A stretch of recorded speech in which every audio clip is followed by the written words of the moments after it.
안녕하십니까. 바쁜 시간에 신림동까지 와주셔서 감사합니다. 그리고 또, 또 설명회를 또 여기뿐만 아니라 다른 학원도 좀 한 번씩 다녀와 보셨죠? 이렇게 별로 이렇게 부정을 하시는 건지 긍정을 하시는 건지. 일단은 여기에 지금 앉아 계신 분들이 이번 1차 시험을 보고 합격하신 분들도 있으실 거고, 평가사라는 게 도대체 무엇인지 가서 한번 들어봐야겠다. 그리고 한번 공부를 해봐야겠다라는 분들도 계실 거예요. 근데 지금 이렇게 두 분류로 나뉠 텐데요. 일단은 1차 시험을 합격하고 2차 시험을 전념해서 하겠다는 그 분들을 위주로 해서 거기에 포커스를 맞추고 설명을 드릴게요. 어차피 공부하실 거면 또 그 단계를 거치시니까. 일단은 여러분 저 감정평가사라는 그 자격증 자체는 이렇게 생각하시면 됩니다. 간단하게 부동산 판사예요. 판사. 우리 법에 정해져 있는 그 유형자산이라든지 무형자산이라든지 즉 가치를 평가하는 국내 유일의 부동산 전문 자격업자입니다. 판사님들도 저희 평가사들한테 자문을 구하고 저희가 낸 가격이 곧 가격입니다. 거기에 대한 굉장한 자부심을 가지셔도 되고요. 나중에 합격하시더라도 일단은 저기 아까 우리 그 베타 팀장님께서 좀 긴장을 하셨나봐요. 좀 수험생활 좀 말씀해 주라고 그러니까 또 제가 할 얘기를 좀 하더라고요. 그리고 당황스러웠는데 일단 제 소개를 먼저 하겠습니다. 저는 그 24기 합격생이고요. 이름은 많이 보셨죠? 하동수고 저는 지금 근무하는 데는 제1 감정 제 고향이에요. 그리고 이상하게 올해 집행부가 변경이 돼서 제가 지사장을 하고 있습니다. 올해 지금 이제 지사장인데요. 저한테 왜 이 직함을 줬는지 모르겠지만 열심히 해야겠죠. 여러분들이 이제 그 평가사 공부하실 때 이 마음가짐이 가장 중요합니다. 이게 이제 여기서 아까 제가 처음에 말씀드렸듯이 이제 동차 위주, 동차라는 것은 올해 1차 시험을 보고 올해 2차 시험장에 처음 들어가시는 분들 솔직히 힘듭니다. 솔직히 지금 어느 정도 공부를 해 놓으셨다면 모르겠지만 이제 내일부터 당장 2차 시험을 공부하겠다 해서 올해 시험이 6월 29일이죠. 2차 시험이 합격하는 거는 진짜 하늘의 별 따기. 제가 솔직히 말씀드릴게요. 물론 가능은 합니다. 한 0.1% 될까요? 0.1%? 왜냐하면 물리적인 절대적인 공부량이 있기 때문에 그렇습니다. 머리가 좋고 나쁘다가 아니고 물리적인 양이 있기 때문에 그 양을 소화해낼 수 없는 시간이에요. 그 시간이. 한 3, 4개월이라는 시간 동안에 자기가 실무, 이론, 법규를 한다는 것 자체가. 그래서 여러분 오늘 저기 그 감정평가사 수험 가이드 책 다 받으셨죠? 이 책을 활용하는 게 좋을 것 같아가지고 74페이지입니다. 74페이지를 펴보시면은 이제 여기에 대해서 전반적인 내용을 말씀드릴게요.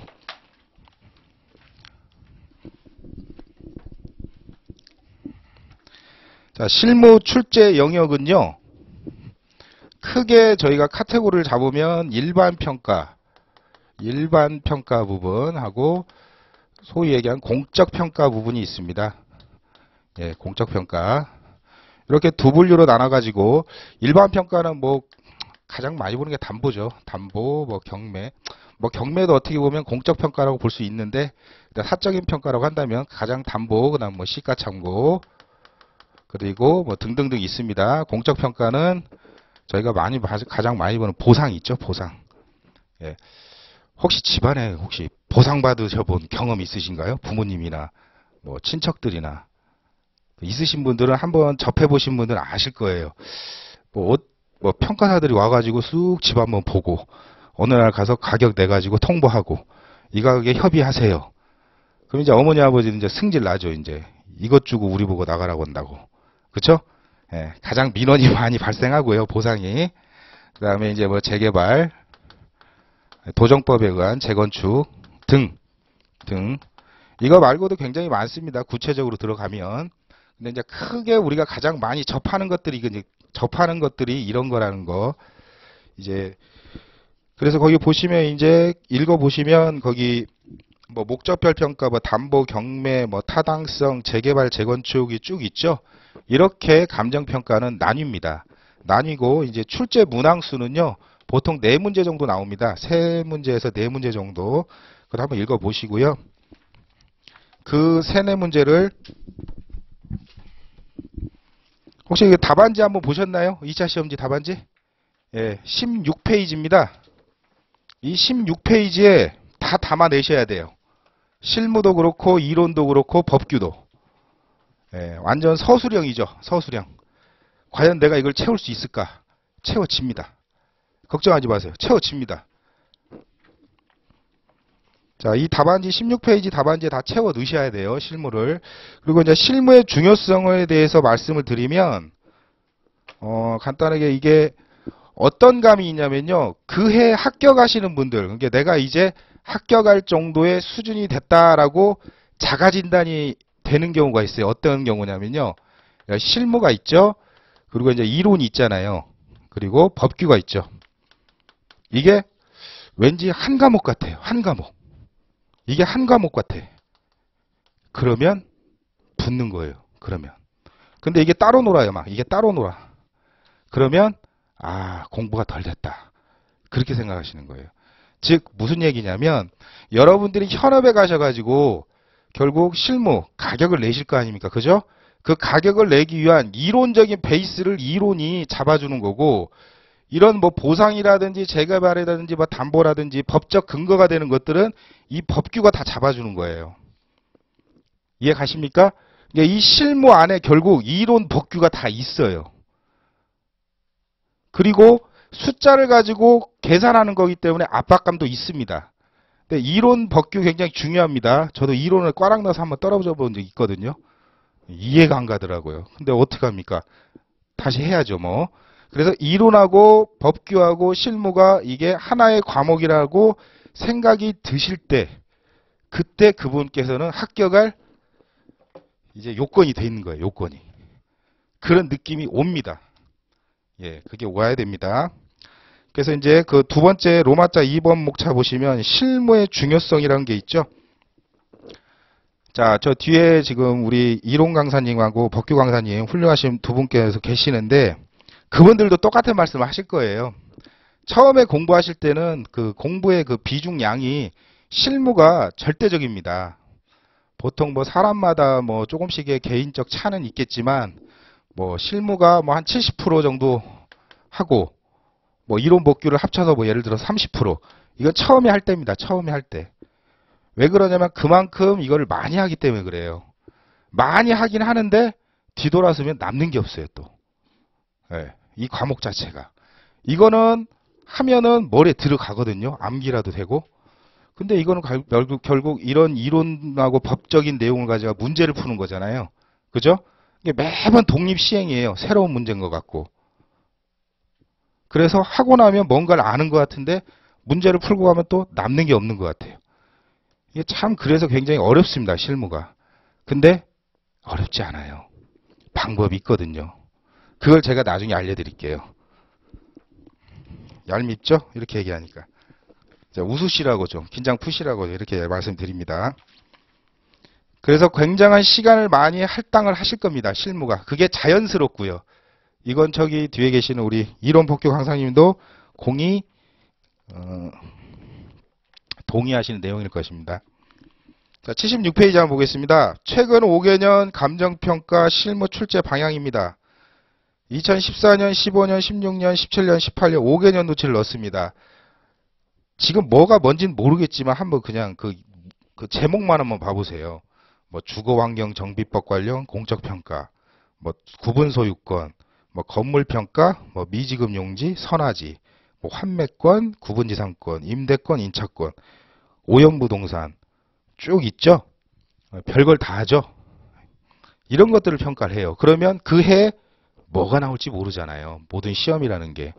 그렇기 때문에 여러분들은 이 실무에 굉장히 그 방대한 그 양을 산식부터 해가지고 다 적용하실 줄 알아야 돼요. 물론 이론과 법규가 다 베이스가 같이 되는 겁니다. 이거 별개가 아니라고 그랬어요, 제가. 예. 이건 처음에 물리적인 시간을 투자를 해야 되는 이유가 목차 잡고 계산기 쳐보고 해야 되는 것들이 좀 있거든요. 그래서 그렇습니다. 자, 그래서 이제 과목별 학습 방법론 한번 보겠습니다. 감정평가 실무 합숙 방법론 해가지고 이제 이거는 좀 읽어보시면 되고요. 가장 중요한 건 그 1번에 써 있는 기본 이론의 반복입니다. 기본 이론의 반복. 즉 기본서의 중요성입니다. 기본서의 중요성. 여러분들 그 중고등학교 때 그 수학 기억나시죠? 수학. 그 이름만 들어도 막 골치 아픈. 수학 보면 산식 가르쳐 주잖아요. 산식. 그죠? 그럼 산식만 달달달 외운다고 문제 풀립니까? 아니죠? 조금 공부하시는 분들은 그 산식이 어떻게 도출이 됐는지 증명 과정도 한번 보잖아요. 그죠? 마찬가지예요. 실무라는 과목도 산식을 주는데 이 산식과 목차를 주는데 어떠한 근거에서 주었는지 그리고 그걸 머릿속에 다 외우셔야 돼요. 외우시고 문제를 볼 때 출제자가 자료를 어떻게 줄지 어떠한 또 근거를 줄지 그걸 여러분들이 잘 믹스를 해가지고 답안지에다가 표현을 하시는 거예요. 그게. 그러니까 수험생마다 다 답안지가 어떻겠습니까? 달라요. 줄기는 같겠죠. 근데 표현 방법은 다 다릅니다. 거기에 대해서 정답은 없어요. 무슨 말인지 아시겠죠? 하지만 여러분들은 나침판이 필요하잖아요. 그죠? 그러니까 기본서에 있는 어떤 해설 답안지나 아니면 뭐 고득점한 사람의 답안지나 뭐 스터디 가서 1등한 사람의 답안지나 그걸 모방을 하는 거예요. 처음에. 모방을 통해서 여러분들이 뼈대를 만드는 겁니다. 그러면서 계속 연습을 하시다 보면 여러분들 스스로 생겨요. 뭐가? 변화를 시킵니다. 자기한테 맞게끔. 그런 작업이 1년의 작업이 되는 거예요. 처음부터 여러분이 준다고 해서 그렇게 못 씁니다. 처음에는 베끼는 거예요. 베끼는 겁니다. 모방입니다. 모방을 통해 가지고 목차며 뭐며 그걸 계속 연습을 하시다가 어느 순간 들어오시면 그걸 여러분한테 맞게 바꿉니다. 변형을 시킵니다. 그러기 위해서 시간적인 자기가 공부한 거에 대해서 어떤 요점을 정리하거나 그런 것들을 해서 효율적인 게 이제 소위 얘기하는 이제 서브라고 하죠. 서브. 물론 뭐 실무도 서브가 있고 이론도 있고 법규도 서브가 다 있겠죠. 근데 실무 서브도 있어야 됩니다. 어떤 분은 뭐 기본서가 중요하다 하는데 이론하고 법규 같은 건 기본서 중요해요. 굉장히. 실무는 기본서 중요해요. 제가 말하는 기본서라는 것은 어떠한 내용에 대해서 근거며 문제, 예제 문제나 그런 걸 연습을 하시고 그 근거에 대해서 서브를 만드셔갖고 산식부터 해가지고 실무는 딱 만들어 놓으시면요. 한 요 정도 잘 만드시면 요 정도 될까요? 100페이지 이내예요. 그러면 2~3시간 안에 전체 모든 실무 풀이 산식이며 그 근거며 보상까지 싹 다 볼 수가 있습니다. 그건 공부가 돼 있는 상태야죠. 공부가 안 돼 있으면 뭐 두문자 써 있고 산식 써 있으면 뭔지 모르잖아요. 그죠? 그렇기 때문에 서브 같은 것도 만드실 때 처음에는 베껴야 돼요. 뭘 알아야 만들 거 아니에요. 그죠? 베끼면서 자기한테 맞는 걸로 자꾸 탈고라고 하죠. 우리가 이렇게 바꾸는 겁니다. 그런 작업을 통해 가지고 서브를 만들어서 공부를 하시면 됩니다. 이게 지금 현 시점은 아니고요. 어느 정도 됐을 때. 이제 그 기본 이론의 반복이 바로 그 내용입니다. 실무에서 놓치기 쉬운 부분 중 가장 큰 중에 하나인데요. 자꾸 어려운 문제를 찾고 희한한 문제를 찾고 문제를 위한 문제가 굉장히 많아요. 여러분도 싫어하시잖아요. 그런 거. 문제를 위해서 문제를 만들어요. 자꾸 꼬는 거죠. 현실에서는 그런 일은 벌어지지 않습니다. 그렇기 때문에 기본적인 이론을 갖다가 정확하게 공부하시면 문제를 설령 꼬아놨다 하더라도 해결할 수 있습니다. 이게 자꾸 이상한 문제 찾고 뭐 이건 좋아 보인다, 막 특이하다 그런 문제 좋은 문제가 아니에요. 절대 기출문제도 보시면 그런 문제는 없어요. 기출문제는 이제 항상 새롭거든요. 항상. 그 당에 시험 보시는 분들한테는 항상 새로워요. 그게 이제 시간이 흘러 해서 이제 숙성 과정을 겪으면서 기출문제가 이제 모범 답안이 나오는 거지. 솔직히 기출문제 답이 어디 있습니까? 답 없어요. 산업인력관리공단에서 공개하지 않습니다. 뭐 슈스케처럼 공개하지도 않아요. 대국민 공개처럼 하지 않고요. 그냥 그 출제위원회 평, 뭐 채점평 그 정도만 공개하죠. 그렇기 때문에 저도 솔직히 말씀드릴게요. 저도 합격할 때 합격할 줄을 알았어요. 왠지 느낌이 좋더라고요. 근데 왜 붙었는지 모르겠어요. 주변에 있는 사람들한테 물어 제가 어떻게 붙었지? 근데 붙었어요. 물론 시험 잘 봤겠죠. 즉 그 얘기는 객관적으로 2차 시험이란 과목 특징 때문에 정답이 공개될 수도 없고요. 논술 서술형 시험인데 어떻게 정답이 있습니까? 그죠? 우리 뭐 법규 선생님 계시지만 판단여지라고 그러죠? 이런 거를 2차 시험. 유명한 저희 그 판례 그 감정평가사 2차 시험 그것 때문에 나온 판례래요. 판단여지가. 그 소송을 누가 걸었었는데 40명 붙었대요. 그 해. 그러니까 뿔이 났죠. 열받아가지고. 가지고 이제 소송을 걸었죠. 그러니까 법원에서 판단여지다. 이건 고도의 학술적인 판단여지이기 때문에 소송의 대상이 안 된다. 그래서 뭐 그해 40명밖에 못 붙었어요. 그때. 40명도 안 됐나? 그랬어요. 제가 알기로 그때가 9기인가 8기인가 그랬거든요. 9기, 8기. 한참 선배님들이죠. 그렇기 때문에 2차 시험이라는 것은 정답이 없습니다. 정답으로 가는 방향만 존재하는 겁니다. 실무에 대해서 제가 말씀드립니다. 물론 이론 법규는 정답이 있을 수 있어요. 제가 말 잘못하면 큰일 나니까. 실무는 정답으로 가는 방향만 존재합니다. 자, 그리고 이제 두 번째 한번 보시겠습니다. 짧게 할게요. 계산에서의 부담감 떨쳐버리기. 가장 중요해요, 여러분. 자, 여기 제가 하면 이제 조금 이제 긴장들 풀리셨죠? 제가 하나 무여쭤 볼게요. 아직도 쌀집 계산기 가지고 계십니까?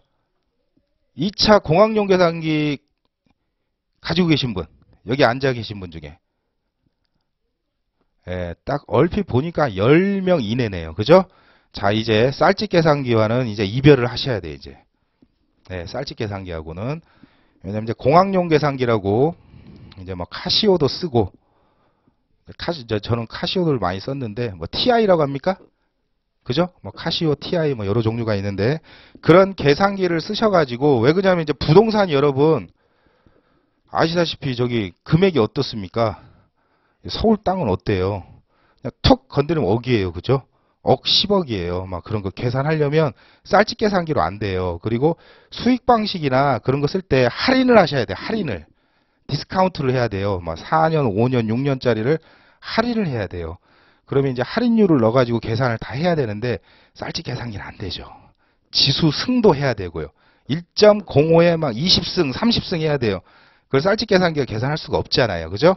그렇기 때문에 여러분들은 그 계산기를 또 하나 사셔야 돼요. 계산기는 가장 수험계에서 많이 쓰는 거. 그리고 자기한테 쳐봤을 때 이 터치감이라든지 그런 것들이 괜찮은 거. 그 다음에 저희 그 동영상 보시면 계산기 그 사용법 특강 해놓은 것도 있습니다. 그 아마 저 팀장님 그 무료 아닙니까? 예, 무료죠. 예. 그거 참고하셔가지고 계산기는 어떻게 작동을 하는지 그것도 이제 공부하셔야 돼요. 계산기도. 그래서 여기서 계산에서의 부담감 떨쳐버리기라는 말은 뭐냐면요. 이제 수익 방식이나 그런 고도의 이제 좀 복잡한 계산들을 할 때 이 계산기를 갖다가 자신이 없으신 분들이 있어요. 계산 그냥 누르는 건데 이 공학용 계산기를 쓰는 방법이 있거든요. 그거에 대해서 충분히 연습을 하셔가지고 계산에 대해서는 부담을 떨치셔야 돼요. 그렇다고 양치기 할 수는 없잖아요. 1억짜리인데 대충 8천이다. 그럴 수는 없지 않습니까? 그죠? 그렇기 때문에 계산은 굉장히 많이 하실 거고 그 다음에 여러분이 가지고 다니시는 공부하실 때 그 중에 보물 1호예요. 보물 1호. 독서실이나 도서관에서도 자리 잠깐 비우실 때 계산기는 꼭 가방에 넣으시고 들고 다니세요. 이렇게. 보통 지금 한 9만원 합니까? 10만원 한답니다. 10만원. 예, 10만원 정도 합니다. 계산기가. 제일로 비싸죠? 이런 거 누가 가져가라고 그래요. 얼마 안 하니까. 그죠? 예, 계산기가 보물 1호예요. 잘 간수 잘해야 돼요. 그 다음에 이제 세 번째가 반복적인 문제 분석을 통한 패턴화. 바로 이 말입니다. 기본서를 통해 가지고 근거라든지 목차라든지 그런 것들을 줄기를 딱 잡으셔가지고 반복적인 문제 분석이 중요한 거예요. 문제 분석이 포인트입니다. 이 문제는 어떤 목차에 의해서 푸는 건데 논점이 어디 부분이구나. 내가 배웠던 기본 이론에 대해서 어디 부분이 논점이구나. 그 방법입니다. 그 다음 네 번째가 이제 답안지 작성 연습, 시간 배분. 실무 서브의 반복. 자, 이론이든 법규든 실무든 다 여러분한테 주어진 시간은 100분입니다. 100분 안에 100점을 푸시는 거예요. 자, 100점이란 얘기가 뭐냐면요. 말 그대로 100점은 1번 40점, 2번 뭐 30점, 그럼 70점이죠. 20점, 10점. 문1, 문2, 문3, 문4 이렇게 네 문제가 나왔다고 치면요. 이게 하나의 100점이에요. 실무란 과목이. 그러면 딱 정확하게 100점이기 때문에 여러분한테 100분의 시간을 줘요. 이 100분 안에 1번부터 4번까지 저 16페이지 안에다가 다 전부 다 여러분이 답안을 다 작성을 하셔가지고 제출을 해야 됩니다. 그런데 합격권에 드신 분들은 100분 안에 100점을 풉니다. 근데 합격권이 아니신 분들은 스스로 자가진단을 해야 돼요. 난 아직도 100분 안에 100점을 못 푸는구나. 그분들은 시험장 가셔가지고 도시락만 까먹고 오세요. 예. 의미가 없어요. 의미가. 100점을 못 풀면요. 과락이에요. 왜 그러냐면 지금 주관처가 산업인력관리공단이죠. 공정성과 객관성을 모토로 해가지고 하는 그 공단이잖아요. 그렇기 때문에 채점위원들이 그런 말을 합니다. 뭐라도 썼어야 점수를 주지. 그 얘기예요. 그러니까 이쪽에 시간 배분을 잘못하셔가지고 예를 들어서 내가 1번하고 2번 진짜 잘 풀었어요. 그냥 자기 생각에. 예. 3번, 4번 건들지도 못했어요. 100% 꽈락입니다. 여기서 아무리 잘 풀어도요. 40점이라는 점수를 만든다는 보장이 없어요. 보장이. 저희 실무시험은요. 한 방에 다운시키는 시험이 아니에요. 잼 날리는 거예요. 잼 날리는 거. 툭툭툭툭 치는 거예요. 여기 툭툭 치고 툭툭 치고 툭툭 치고 툭툭 쳐서 40점이라는 과목을 넘는 시험이에요. 그렇게 접근하셔야 됩니다. 나는 실무를 고득점에서 수석 합격할 거야. 그거는 붙고 나서 그렇게 하세요. 붙고 나서. 예, 그렇게 하시면 오래 합니다. 오래 합니다. 진짜. 잽을 날리는 거예요. 잽을. 바로 이 방법은 공부는 기본 이론에 충실히 하시고요. 스터디나 뭐 개별 스터디나 뭐 학원 스터디나 그런 것들 이용해 가지고 자기 스스로 이제 문제를 갖다 분석해 가지고 답안지에다 쓰시면서 시간 관리 그 얘기예요. 바로 저게. 답안지 작성 연습 100분 안에 100점을 풀 수 있게 답안지 작성을 연습하는 거예요. 그리고 시간 배분, 문제 풀이 순서는 어떤 식으로 하고 그 다음에 실무 서브의 반복 이런 것들을 빨리빨리 목차를 빼내기 위해서 실무 서브를 반복해서 머릿속에다 박아놔야 돼요. 그래 툭 치면 바로 나오게 해요. 그렇게 돼야 합격하십니다. 그 내용은 바로 그 얘기입니다. 그 다음에 이제 마지막으로 커리큘럼 학습 방법론. 저희가 이제 시기별로 보면 지금 3월이죠. 3월이고 저희가 그 6월 3월에서 6월 말까지 아마 그 기본 강의 여기서 말한 기본 강의라는 것은 실무 위주입니다. 일반 평가하고 공적 평가하고 그 다음에 이걸 다 배웠으니까 기출문제를 통해 가지고 답안지를 한번 작성을 해보자. 그런 의도로 해가지고 6월 말까지 해가지고 이렇게 커리큘럼을 잡아놨어요. 잡아놓고 이제 7월이겠죠? 7월 초부터 이제 단계별로 스터디를 갖다가 하는데 이제 그룹별 스터디라는 건 뭐냐면 여러분 이제 공부를 하시고 여기 오시는 거예요. 똑같이. 지금 여기 3층에 지금 3기 스터디 지금 막 다 쓰고 계시거든요. 오셔가지고 이제 그 실제 이 답안지에다가 여러분이 연습을 하시는 거예요. 실제 시험처럼 0기부터 뭐 1기까지겠죠? 0기, 1기. 0기가 7, 8, 9. 맞죠? 팀장님. 12주차. 1기가 10, 11, 12. 12주차. 그리고 이제 해가 바뀌죠. 이제 해가 바뀝니다. 해가 바뀌고 이제 다시 1월이죠? 1월 달에 이제 2기. 그 다음에 3기, 시험 전까지 4기. 이런 순서로 해서 나가는 게 그 우리 신림동에 있는 그 학원가들의 일종의 거의 그 커리큘럼이에요. 커리큘럼. 근데 물론 여기까지는 좀 계속 기본 강의예요. 기본 강의. 기본 강의를 듣는데 이걸 하다가 보니까 나 아직도 기본이 부족하다. 그러면 아마 학원에서 지원을 해드릴 거예요. 복습 동영상이라든지. 그리고 하시면서 계속 반복을 하셔야죠. 실력뿐만 아니라 법규도 그렇고 이론도 마찬가지고, 뭘 알아야 쓸 거 아닙니까? 오셔가지고, 그죠? 이때 아까 우리 장원평가사가 실물 공부하다 보면은 단계별이 있다고 하는데 그 단계별은 작은 단계고 이제 어느 정도 공부를 했으면은 이제 이런 단계를 거칠 거 아니에요?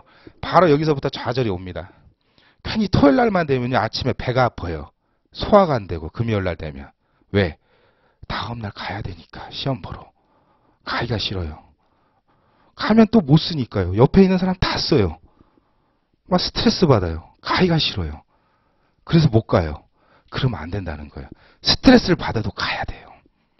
가셔가지고 애국가라도 써야 돼요. 아니면 뒤에 있는 답지라도 미리 받아가지고 그거라도 오늘 쓰고 가자. 그런 마음가짐으로 오셔야 돼요. 어떻게든 따라가셔야 돼요. 끈을 놔버리면요. 여러분 1년, 2년 금방 갑니다. 그죠? 제가 이런 말씀 드리기 좀 그렇지만 올해 1차 안타깝게 떨어지신 분 계십니다. 두 문제가 됐든 세 문제가 됐든 그분들은 그냥 1년 날라간 거잖아요. 내년에 1차 다시 봐야 되잖아요. 그렇죠? 그런데 2차 공부를 하나도 안 하신 분들이야. 그냥 날라간 거예요. 그래서 혹시나 여기에 1차를 지금 보시지 않았거나 안타깝게 1차가 올해 안 되신 분들은 그럼 나는 또 1년 동안 1차 공부해야 되나? 내년 3월 초까지? 시간이 남잖아요. 그죠? 1차를 하면 안 되죠. 뭘 해야 돼요? 그냥 따라가셔. 2차 들어오셔야 돼요. 그냥. 2차 들어오셔가지고 이제 1차 공부를 어느 정도 해보셨다면 자기가 나름대로 이제 스케줄이 있을 거예요. 몇 개월 정도면 1차 정복할 수 있다. 그럼 거기에 커리를 맞춰가지고 최소 연기까지라도 아니야 난 더 할 수도 있어. 1기까지라도 병행을 하셔야 돼요. 스케줄을 잘 잡으셔가지고. 그래서 자격시험이라는 것은 빨리 붙는 게 장땡이에요. 그죠? 저희가 이게 학문을 우리가 교수입니까? 논문 쓰려고 하는 거 아니잖아요. 그죠? 합격하는 게 목표예요. 합격하는 게. 합격을 하냐 못 하냐지 결과물이 없으면 그냥 그래요. 저도 나중에 이제 수업 진행할 때 이제 말씀드리게 되면 저도 좀 아픈 과거가 있거든요. 공부할 때. 다들 여기 앉아 계신 분들도 다 개별적인 다 사유가 있을 겁니다. 다 개인사들이 있을 것이고 뭐 편한 마음으로 여기 앉아 계신 분들은 없을 겁니다. 예. 얼핏 보니까 좀 연배도 있으신 분도 있고 젊으신 분들도 계실 텐데 뭐 취업에 대한 것도 있으실 거고 진짜 난 평가사가 되고 싶다 라는 생각에 이제 다른 생업을 포기하시고 여기 앉아 계신 분들도 계실 겁니다. 근데 그분들한테 저희 그 학원 관계자분들께서 여러분들한테 그 도움을 드릴 수 있는 것은 항상 여러분을 응원하고요. 여러분들이 공부하는 데 있어서 불편함 없이 그 모든 그 물심양면으로 그 지원을 제공해 드리겠다는 걸 약속을 드릴게요. 여러분 진짜 응원합니다. 그리고 뒤에 이제 이론과 법규 이제 설명을 해 주실 텐데요. 다 끝나고 혹시 실무에 대해서 이제 좀 실무뿐만 아니라 뭐 개별적인 것에 대해서 궁금하시면 저기 아까 오신 그 베타 팀장님이나 그분들께 이제 질문하시면 되고 저한테 해주셔도 되고요. 여러분들 저기 만나서 반가웠고요. 예, 다음 우리 이론인가요? 법규인가요? 아, 법규네요. 아, 빨간색, 열정적인 빨간색을 입고 오셨어요. 자, 만나 뵙게 돼서 굉장히 고마웠고요. 진짜 감사합니다. 여러분 응원합니다. 감사합니다.